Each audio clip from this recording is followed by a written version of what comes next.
Are you a first-time parent hoping to raise a baby that can speak multiple languages? My name is Julie. I am a soon-to-be first-time mom living in a multilingual family. It is my dream to raise our first baby to speak Vietnamese, Mandarin Chinese, and English. So I thought I would share my journey here in case that's helpful to any of you out there going through a similar thing. If you're new to parenthood and preserving your native language is really important to you, but you feel unsure, you feel overwhelmed, you're not alone because I am right there with you.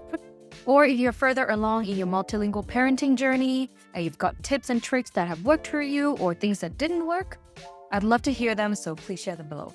I want to start documenting and reflecting on our first attempt at raising a baby that will hopefully speak multiple languages and to share the little things that I'm learning and doing along the way.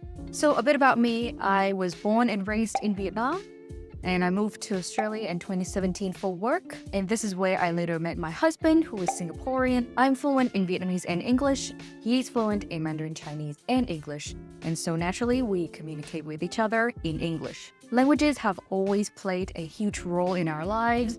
And now that we're building a family outside of our home countries, we're even more passionate about passing on our native languages as a bit of an heirloom to our baby, who is arriving very, very soon this July. So in this video, I want to share what we're doing to prepare for our baby's language journey. If you can relate, please share your stories as well. I would love to hear them and to know that I'm not alone in this. So here are the 6 things that we're doing to prepare for multilingual parenting. Number 1 is having intentional conversations as a couple. The first thing my husband and I did was to sit down and talk about our language goals and expectations. If you're co-parenting and you and your partner comes from different language backgrounds like we do, I think this step is crucial. We wanted to agree on our language goals, who will speak which language, and how to stay consistent in the long run. Honest communications in advance can help reduce tensions and confusions around communications in the future. We talked about who will speak which language when and how we can also support each other's language at home. We plan to use the one parent, one language method where I speak Vietnamese to our baby, he speaks Mandarin to the baby, and then we use English as a family. Number 2 is involving family and friends. We've also been thinking ahead, trying to involve our parents, our in-laws, our siblings, our friends who can speak either Vietnamese or Mandarin. We hope to create an immersive environment in which Vietnamese and Chinese are not just spoken at home, but also reinforced by people that the baby will grow up to love and trust. So if you're lucky enough to have that support network around you, if you have grandparents, uncles, aunties who can speak your native language, don't be shy to ask them to help.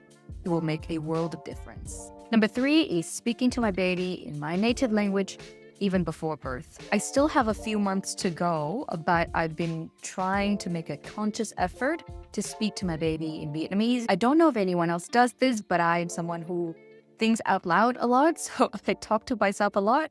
Now I just try to do it in Vietnamese as much as possible. You know, it's like I'm narrating my day out loud, whether I am, cooking, working, talking to my husband, talking to my pets. I try to do it in Vietnamese. I think it's one simple way to get the baby used to my voice as well as my language before they're even born. Number 4 is modeling language learning as a family. My husband has been learning Vietnamese, and I'm also very slowly learning Mandarin. Having a partner who is genuinely interested in my native language has been a great help.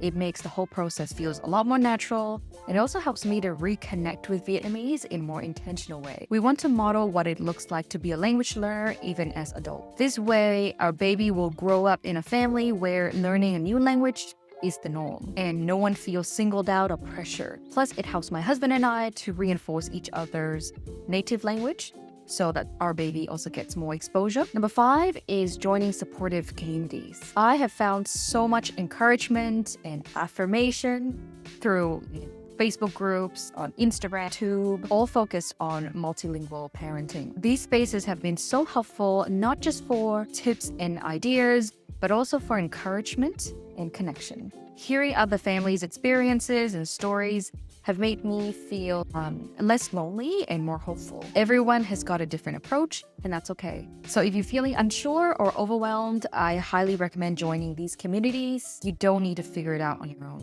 And number 6, learning from research and experts. I personally love learning and getting nerdy about these things, and I've been soaking up as much research as I can around multilingualism in early childhood. There's so much information out there, but I try to focus on evidence-based strategies that feel realistic. This also helps me to understand what to expect at different stages of the baby's development and what success can look like. So I would love to share what I can discover with you, and hopefully that will help you in some way. So those are the 6 things that we're doing as a family to prepare for our baby's language journey. And I would love to hear from you. What languages do you speak in your family? What do you want your baby to speak? Are you going through the same thing? What's worked for you? Or if you have any questions at all, feel free to leave a comment. And if you would like to join our journey, come along for the ride, subscribe and stay tuned. Thanks so much for being here, and see you next time.